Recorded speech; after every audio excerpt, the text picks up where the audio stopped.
totally informal. Okay, welcome everyone to our latest version of the Lifestyle Lawyer Revolution podcast.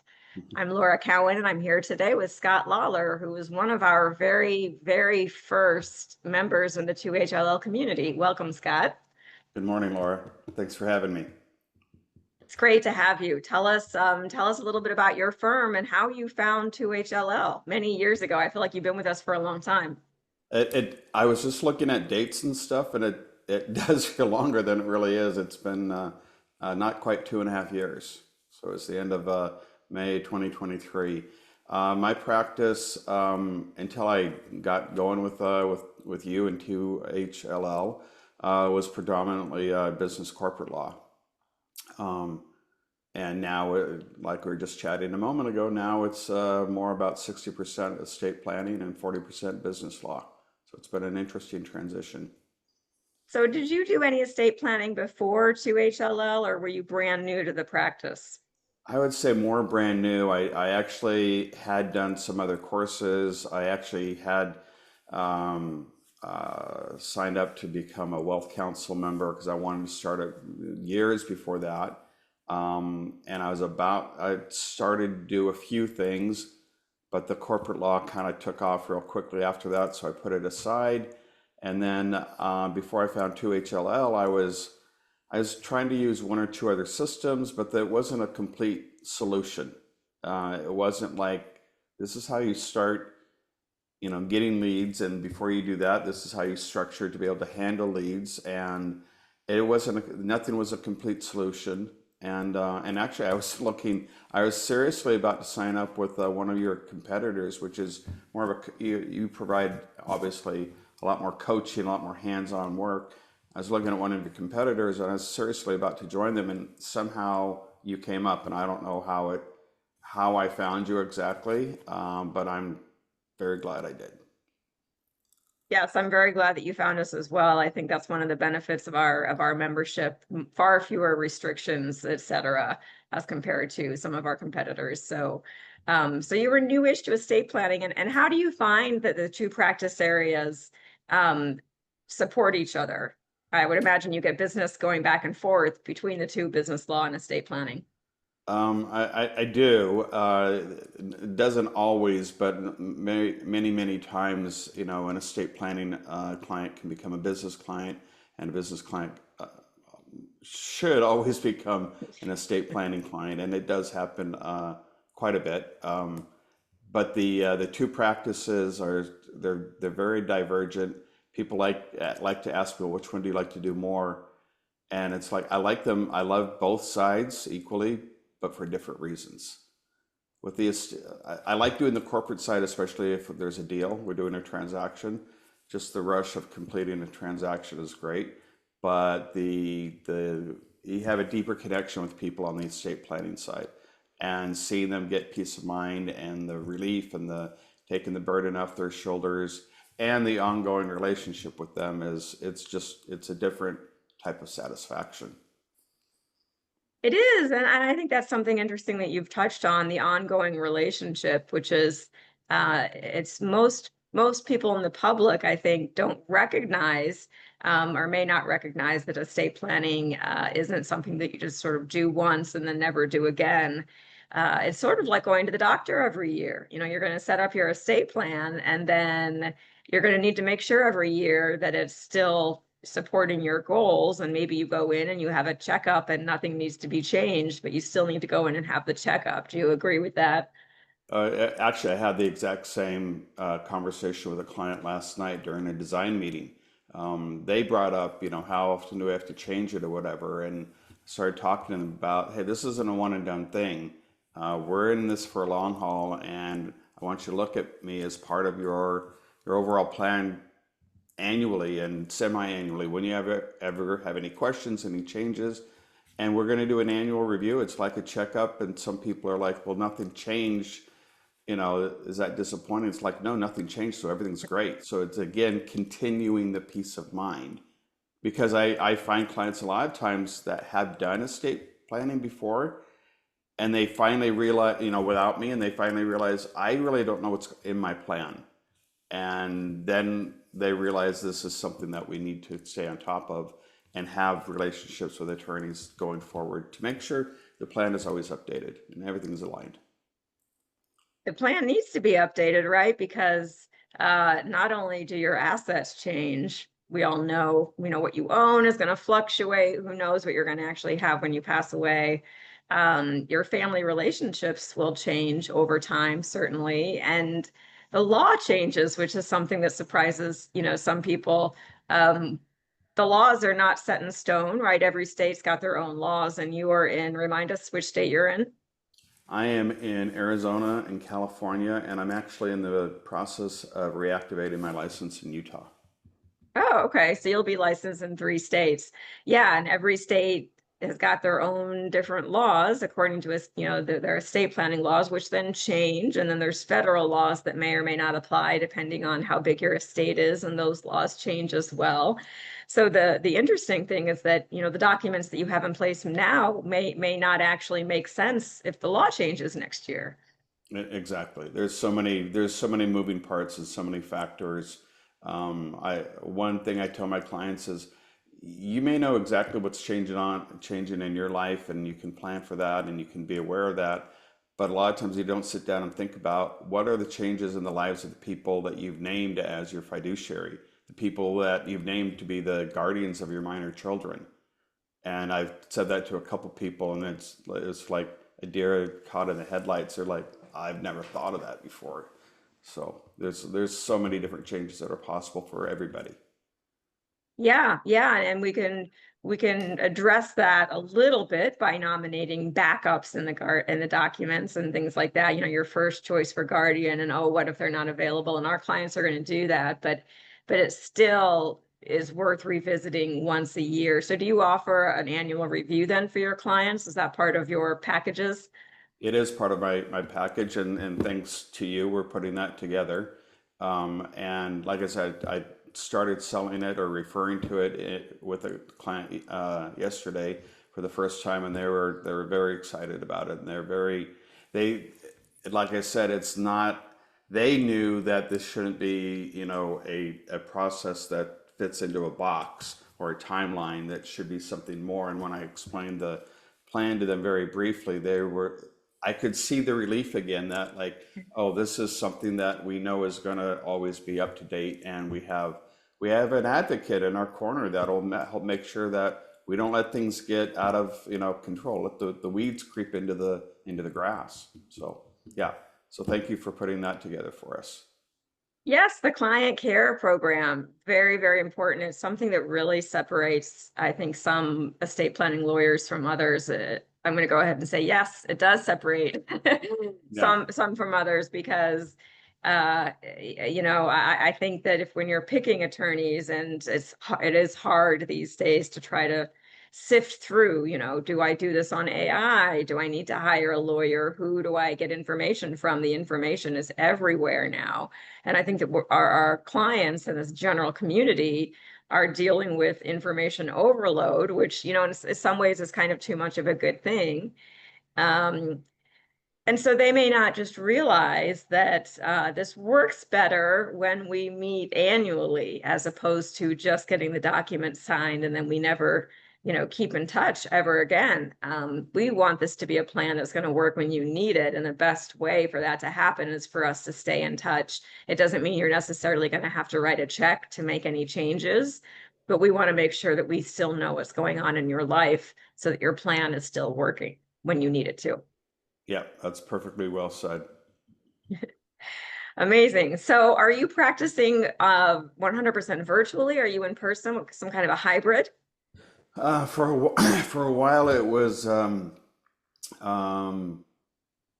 for all intents and purposes, it's 100% virtual, except for signings. We almost always do signings in person, and most of the time we go to our clients' homes. My paralegal is a notary. I'm a notary. We'll go to their homes. We let them know ahead of time that's what we're going to do.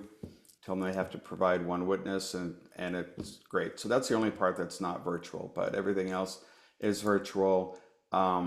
We are having so many signings that actually took a clue I've heard from you. before about doing signings in an office 1 day a week or 1 day a month, twice a month, set date, and we're starting to do that. I have a virtual office for mail and stuff, and they have meeting rooms, so we're starting to leverage that tool, that feature, and use that. And clients seem to like that almost just as much as us coming to their home. So basically, people can get their entire estate plan done working with you via Zoom, which is very, very common. It's the same thing in my New York City practice. Everything is via Zoom. But then we also do the signings in person. We don't tend to go to the house. We have them at the office, but I find that's a really nice way to connect with your clients. You know, it's the first time we're meeting in person. So I kind of like hosting those signings. But you actually go to the home, which is even more convenient. Yeah, yeah. And I mean, it's convenient when they're within, 40, 45 minutes of where we're at. But if they're a little bit further away, then we make different accommodations. Maybe they'll come down here or whatever. But yeah, we really like the signings in person, and it's meet them in person. But going to their homes is also, it does create a better connection. Then you meet the whole family if they have children or whatever. So it adds another aspect that you otherwise wouldn't have being in their home. Yeah. Yeah, and I think that really you know, separates you from other estate planning lawyers. It's a nice combination, being able to do as much virtually, and then certain things it's nice and they should be done in person. A lot of people don't realize your estate planning documents, you know, you can't sign them via DocuSign. We get this question a lot, and I wish it were that easy. I wish it Yeah. were that easy, but of course, we've got to have all these rules in place so that when someone does pass away, the court knows, yes, this is this person's final wishes. So getting the documents signed the right way is a big part of the hurdle that we see a lot of people who are doing their own estate planning documents. They almost always get this wrong, which means their legal documents are not valid when they pass away. So an attorney is going to help you make sure that everything gets signed properly. Exactly. Exactly. Amazing. What would you say is your favorite thing about being an estate planning attorney? Oh, my favorite thing. Well, one of the things that's the most fulfilling is, listen, like I said, I still do business, corporate law, and I have for a long time. And it's one thing to uh, have one client who's a business attorney refer me to another, or a business owner refer me to another business owner. That's great, and that happened, quite a bit, and still happens. But it's much more satisfying, or it's a different level of feeling appreciated and trusted when a family refers me to another family member, because I feel like the relation referring someone to do estate planning, I think, is much more intimate and trusting than working on a transaction or a corporate contract. It's different. And so if I have people that are referring me to their friends and family members, that's a feeling of trust. And it's almost a sacred thing when they do that. It's very, very important that I reflect on and appreciate and honor that referral. I think so too. That's an interesting way of looking at it. The business law clients, you know, they have it, they're coming from a different place, right? A different emotional place. Estate planning is so personal.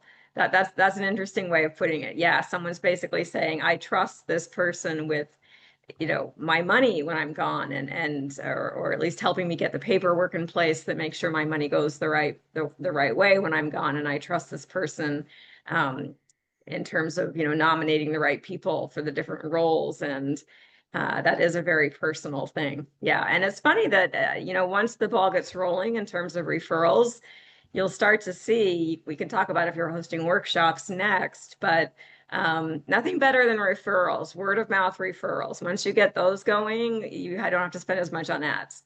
Oh yeah, we're not spending any money on ads right now. We did off and on at the beginning. I don't know if we really had a whole lot of traction on that, but between the clients that we're completing, their estate for, and they're referring to us, or at least leaving reviews, which is always very helpful. Yeah, the word of mouth and not having to be tied to a monthly marketing budget is a great thing. That's what's amazing is that once the word of mouth is working, you don't need the marketing budget. Now, I would imagine this is different for personal injury, right? I don't think the personal injury people are out there. Maybe they are, I don't know. But with estate planning, once you start to get that word of mouth going, it's nice to not have to spend a lot on ads. So were you running, if you don't mind sharing, was it like Facebook ads or just local ads? We did a few Facebook ads. We did the Google Local Services ads, and that got expensive real quick. And we were getting referrals that they just weren't. I could see the first two, three sentences of what anyone responded with. It's like, yeah, this is not going to be the type of client that is looking for or my services. So it there every once in a while it worked, but it was not a very good system. So And the it's all about the systems, it is all about right? the system, and that is the I'm changing subjects, but that is one of the how do I explain this succinctly? That is the biggest advantage of your coaching of 2HLL is the system. And without it, I don't think I could have got into estate planning. I tried getting into it actually with one or two other systems, but it wasn't complete. Your system is entirely complete and shows you how to do it from beginning to end. And I would not have been able to get into estate planning or reach this level of number of clients without it. You have been a shiny star. You've been one of our big success stories, Scott. I don't know if you know that, but everyone in the program is making progress, but you have really taken everything that we teach and just run with it. Um, so congratulations on that. Yeah, I've tried to. There are definitely a couple things that just stand out in my mind that I know have led to success. Your suggestion to join BNI was huge. That's part of the word of mouth referral, the client care program, and just the having the education through Casey and having resources to know how to get started on learning about estate planning laws. Without those, at least those three big components, I wouldn't be where I am right now.